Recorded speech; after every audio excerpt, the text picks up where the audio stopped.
When Sparks Turn into Flames Part 4. One weekend, we decided to work at her apartment. It was small but cozy, filled with books, fairy lights strung along the walls, and the faint aroma of coffee lingering in the air. As we spread our notes across her table, the power suddenly went out. She groaned, fumbling for candles. "This is Delhi for you. Power cuts at the worst time." We lit a few candles and continued working by their glow. At some point, we abandoned the project altogether, ordering takeout and laughing about the ridiculousness of our arguments. It was the first time I'd seen her let her guard down completely. And in that flickering light, she didn't look like my rival. She just looked beautiful. Later that night, it began to rain. Ria stepped out onto her balcony, letting the droplets kiss her skin. She closed her eyes, smiling softly, her hair damp. Something about that moment felt surreal, like a scene straight out of a novel. I joined her, leaning against the railing.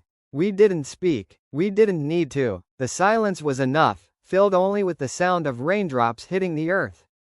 For the first time, I realized how dangerous this was becoming.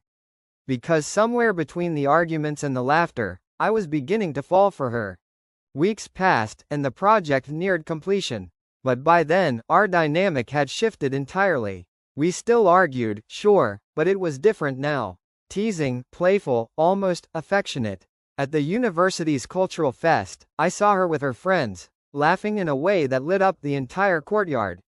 She wore a simple top and jeans, but somehow, she stood out more than anyone else. I found myself staring longer than I should have.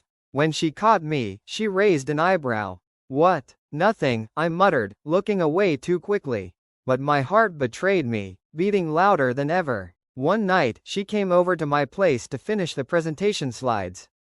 We worked late into the night, papers and books scattered everywhere.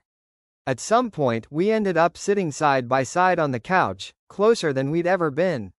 She leaned in to show me something on her laptop, her hair brushing against my arm. My breath caught. When she turned her face toward me, our eyes locked. The air grew heavy, charged with something unspoken. And before I knew it, I was brushing a strand of hair away from her cheek. She didn't pull back. That fragile, suspended moment, we kissed. Soft, hesitant at first, but real. And when we pulled away, we were both smiling, as if we had just crossed a line neither of us wanted to retreat from. Follow for next part.